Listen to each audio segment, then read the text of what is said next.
Báyìí ni ìwọ́de ẹ fòpin sí ìjọba búburú ṣe wáyé ní Èkó, Ìbàdàn, Òṣogbo àti Ìlọrin. Níṣe ni gbogbo àdúgbò dá páro-páro ní ìpínlẹ̀ Èkó bí ọ̀pọ̀ ṣọ́ọ̀bù, àwọn ilé ìfowópamọ́sí ṣe wà ní títì pa. Àmọ́ pẹ̀lẹ́kùtù ni ètò ìwọ́de láti fi pè fún ìfòpin sí ìjọba tí kò dára ní orílẹ̀-èdè Nàìjíríà, pàápàá jùlọ ní ìpínlẹ̀ Èkó. Àwọn olùwọ́de tí wọ́n gbé onírúurú àkọlé tí wọ́n sì ń pariwo kí ìjọba tí kò dára dópin ní Nàìjíríà kó ara wọn jọ sí Ìkẹjà kí wọ́n tó mórí lé Freedom Park, ọ̀kan lára àwọn ààyè tí ilé-ẹjọ́ fún wọn láṣẹ láti lò fún ìwọ́de náà. Àwọn ẹ̀ṣọ́ ààbò tẹ̀lé àwọn olùwọ́de náà ní iwájú àti lẹ́yìn. Bákan náà ni àwọn ẹ̀ṣọ́ ààbò dúró wọ́nmú-wọ́nmú káàkiri àwọn àdúgbò ní ìpínlẹ̀ Èkó tó fi mọ́ Freedom Park láti rí pé wàhálà kò bẹ́ sílẹ̀ níbi ìwọ́de náà.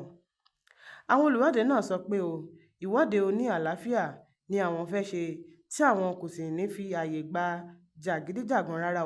Wọ́n ní ohun tí àwọn fẹ́ ni kí ìjọba dá owó ìrànwọ́ orí epo bẹntiró padà, pèsè ètò ààbò àti láti ṣe àwọn àtúntò tí yóò mú ìrọ̀rùn bá àwọn ènìyàn lórílẹ̀-èdè yìí.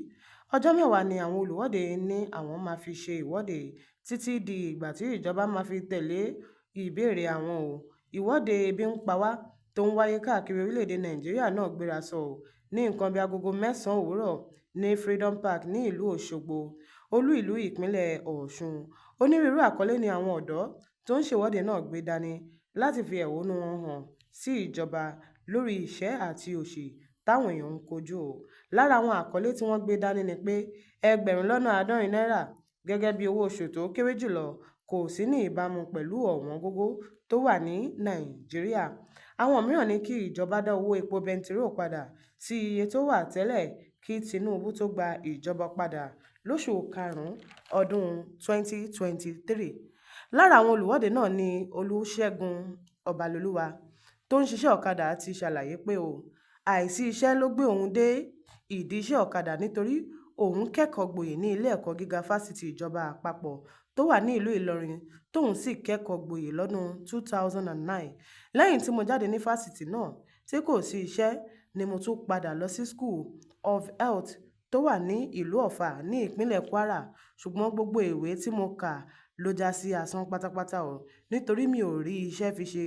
Ó ní èyí ló jẹ́ kí òun pinnu láti máa ṣe iṣẹ́ ọ̀kadà kí òun lè máa rí oúnjẹ nígbà tí òun kò ríṣẹ́ tóun lè fi ìwé tí òun kà ṣe. Rántí Olúwaṣẹ́gun tó jẹ́ ọ̀kan lára àwọn àkàndá tó péjọpọ̀ fún ìfẹ̀hónúhàn náà sọ pé ìjọba ààrẹ Bọ́lá Ahmed Tinubu kò náání àwọn àkàndá èèyàn àti pé gbogbo ètò rẹ̀ ti kó ìnira bá àwọn.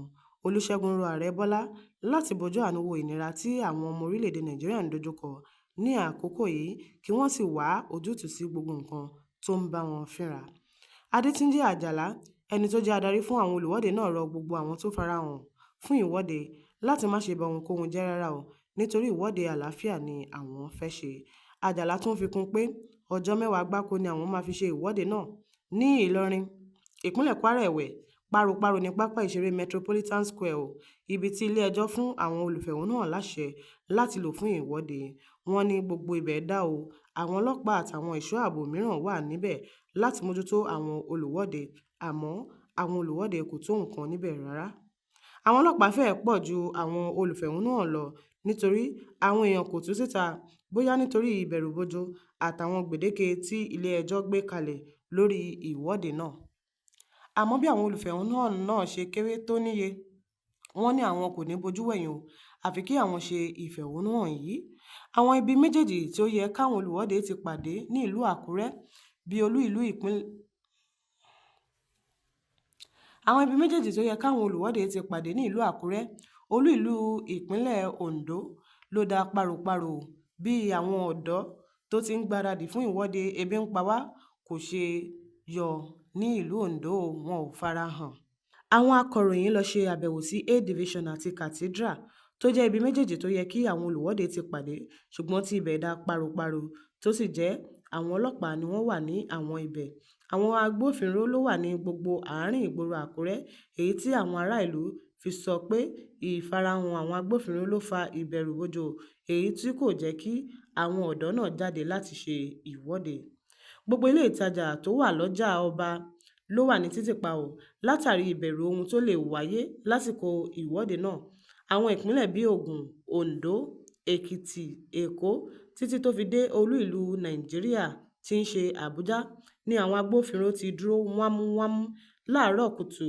Bí eṣinṣin kọjá lọ́nà àìtọ́, wọn yóò wó dànù ni o. Àwọn olùwọ́de Òṣogbo jáde Freedom Park ni wọ́n ti gbéra o. Ní Ìbàdàn bákan náà ní ìpínlẹ̀ Ọ̀yọ́, àwọn olùwọ́de kan bẹ̀rẹ̀ tiwọn ní agbègbè Ìwó Road nígbà tí àwọn kan bẹ̀rẹ̀ láti Yunifásítì Ìbàdàn. Wọ́n dé àwọn agbègbè bíi Agodi Gate, ó sì ṣeéṣe kí wọ́n mórílé ọ́fíìsì gómìnà. Bákan náà lọmọ ṣe ṣorí ní ìpínlẹ̀ Ògùn níbi tí kóòtù ti ní wọn kò gbọ́dọ̀ wọ́de kiri ìlú bí kò ṣe kí wọ́n lo pápá ìṣeré MKO Abiola, Abẹ́òkúta, pápá ìṣeré Dípò Dínà níjẹ̀bú Òde, Ansarudeen Grammar School àti Rẹ́mọ Divisional High School tó wà ní Ṣàgámù. Kò sí ìwọ́de lẹ́kìtì, ìwọ́de gbérasọ lọ́ṣùn. Àkọlé tí kò jọra wọn ni wọ́n gbé dání o.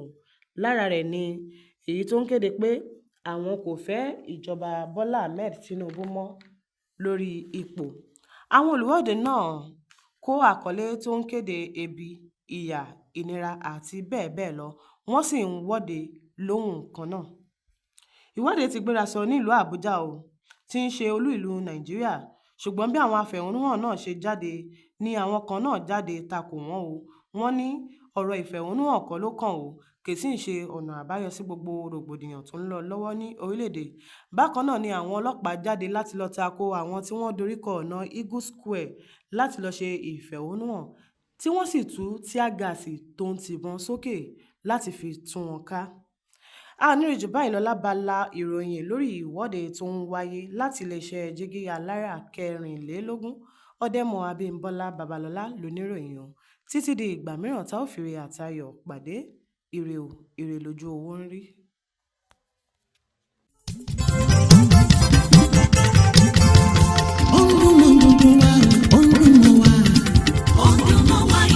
Jígí Alára ìkànnì ìlú mọ́dúndú wá sẹ́. Ọ̀dùnmọ́wá ìkànnì Jígí Alára. Ètò tó fún ni lóye, ètò tó wà ní lọ́yẹ̀ wà ń bẹ̀. Ọ̀dùnmọ́wá ìkànnì Jígí Alára. Ìròyìn lóríṣiríṣi tàbí mọ́ bó ṣe ń lọ láwùjọ. Ọ̀dùnmọ́wá ìkànnì Jígí Alára. Ìkànnì Jígí Alára. Jígí Alára.